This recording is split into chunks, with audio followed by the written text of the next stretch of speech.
নির্বাচনে এমন কিছু আসন আমাদের থাকবে, 300 আসনে সব আসনে আমরা নির্বাচন করতে পারবো না। যদিও আমরা 300 আসনে আমরা চূড়ান্ত করেছি, প্রাথমিক বাছাই হয়ে গেছে, কিন্তু আলটিমেট কথা যাদের সামনে আমরা সমঝোতা করব, যাদের সঙ্গে একটা ঐক্য হবে ইনশাআল্লাহ, সে পরিবেশ এগিয়ে যাচ্ছে। যাদের সঙ্গে যে কয়টা দলের সাথেই হোক, কিছু সিট তোমাদের ছাড়া লাগবে, নাকি বলেন? কিছু সিট আমাদের ছাড়া লাগবে, তা না হলে তার ঐক্য হবে।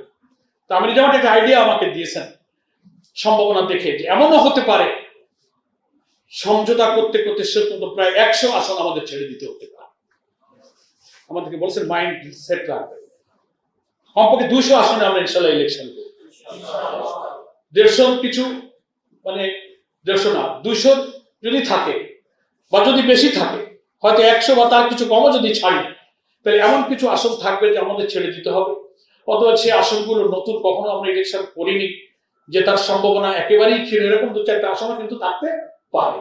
সেটা আপনারা বুঝে শুনে যদি মনে করেন যে আমি খুলনাতে থাকি, সাংগঠনিক কাজ করি, এখানে আমি এরকম, তো আমার যে সিট ওটা হতে ছেড়ে দেওয়ার মতো একটা সিট একেবারেই সম্ভাবনা নাই, তাহলে আমি অনুরোধ করব আপনি ভোটার ট্রান্সফার হয়ে ভোটার তালিকার নাম বদল করে আপনি খুলনাতে থাকুন।